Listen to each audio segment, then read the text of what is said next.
Hi friends, welcome to Chinmaya Academy for Civil Services. Today we will be discussing an important topic called Human Development Index. So Human Development Index is a term consists of three words: human, development and index. As we all know what the human denotes to, it means people of a country, a particular nation, and development about which we will be dealing it in a while. And index is a system of number which is used to compare. So now let's understand what the development means.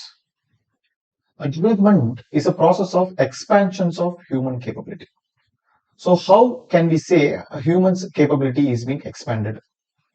So what a human being was in the past and what now he is in the present and what the change has happened. If the change is positive, we call this particular process to be development.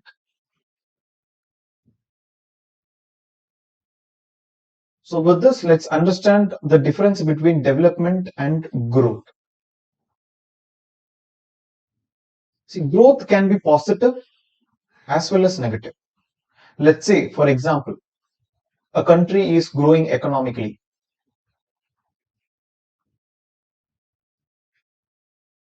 which means it's in positive growth. And let's understand a person is suffering from cancer. Still, it's a growth of tissues.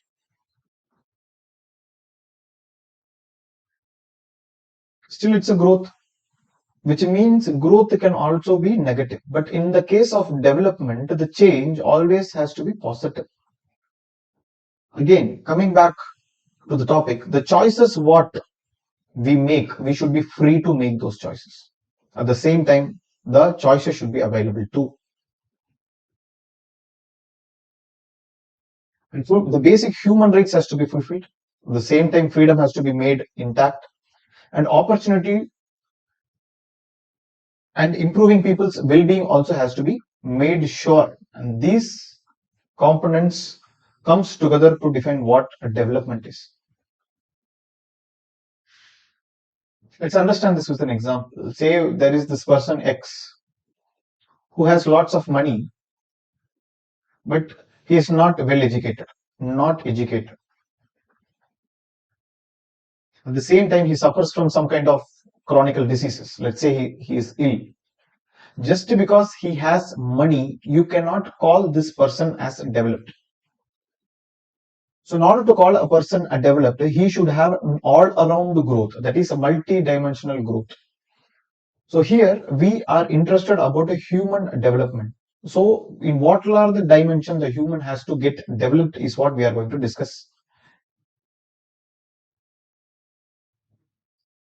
So in order to calculate how a human being is developed, there was this mechanism which was introduced by the Pakistani economist Mehboob ul Haq. Just make note of these words because it could get reflected in preliminary examination. In the assistance of Nobel laureate Amartya Sen. So from 1993 onwards, the Human Development Index is released annually. So this is what you have to keep it in mind. It's an annual report, which means every year it gets released. And who releases it? It is released by United Nations Development Program. These are the points which has to be made note of so that it will be very helpful for your examinations. The HDI evaluates the country's average achievements in three fundamental dimensions about which we will be seeing it in a while. So Human Development Index consists of three dimensions and four indicators. The first dimension is long and a healthy life. So how are we going to find out whether a country has a conducive environment for its citizens so that he can live a longer life happily? Based on the life expectancy at birth, what we can calculate is how good the circumstances of a country is so that a person can live in that country healthy.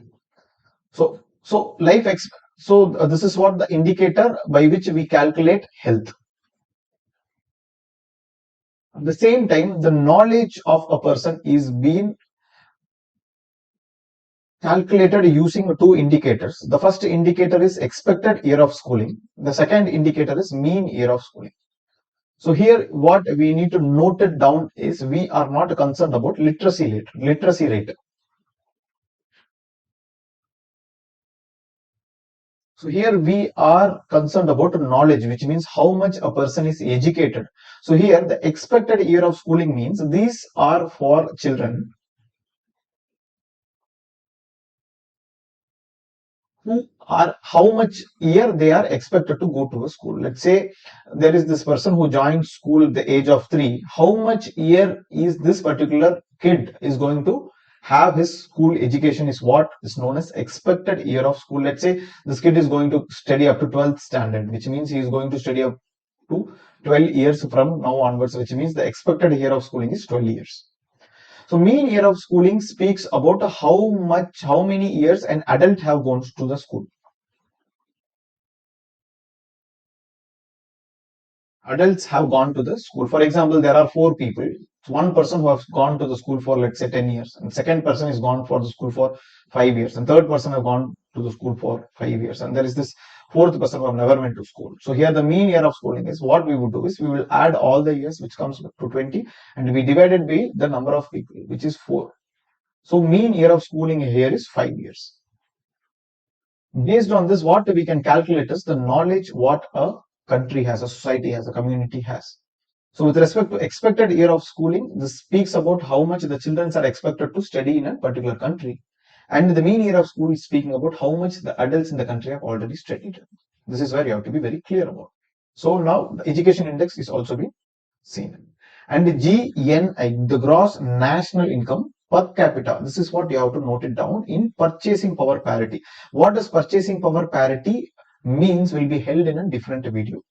So here whenever a question comes, you have to keep it in mind because previously it used to be GDP. Now in the new series, it has been changed to GNI. That's why I wanted you to know this very clearly.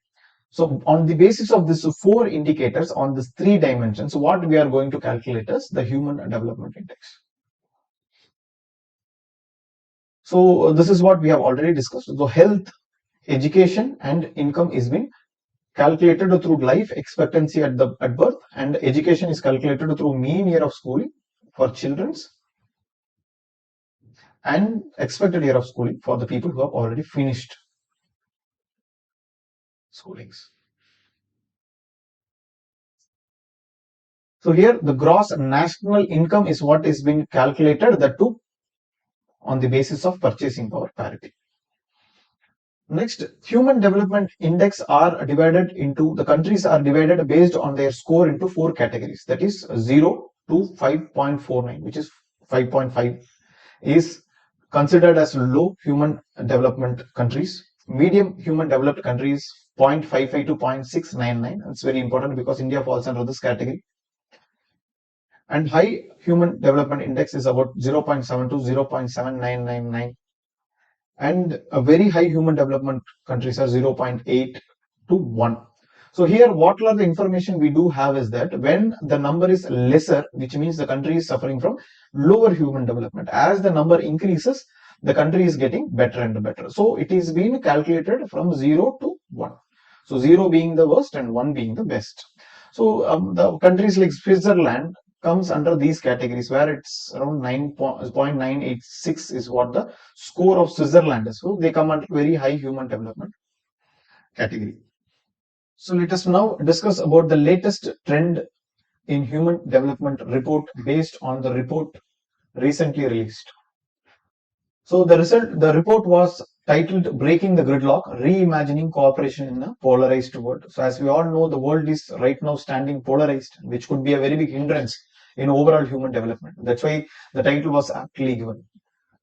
So India ranked 134th position in the latest report as compared to its previous edition where India was at a position of 135. The point which has to be noted here is this was 135 out of 191 countries which were rated, and here there are 2 new addition to this particular edition where we have 193 countries out of which India secured 134th position. So between 1990 and 2022, we have a very big leap of 48.4 percentage rise in human development, where it used to be 0.434 in 1990 to 0.644 in 2024, and this is what the latest point what India have got on the basis of the three dimensions. So India's life expectancy at birth has slightly improved from 67.2 years in 2022, that's the previous edition, to 67.7 years in the recent edition, which means a person born in India can live up to 67.7 years in an average. So there is an overall increase in expected year of schooling from 11.9 years, which was previously, to 12.6 years, which means every children who joins the school is expected to complete at least 12.6 years of school in India, and leading to improvement in 18 places in this particular dimension alone. And gross national income per capita is also improved from 6,542 USD at PPP. That's what we have to note it again, to 6,951 PPP. There is this increase. So how the question could come? There is an improvement in all the dimensions of human development. If such a statement comes, we have to put it right, because we have improved in all the three dimensions, and that's what the point which we have to get it from this particular information.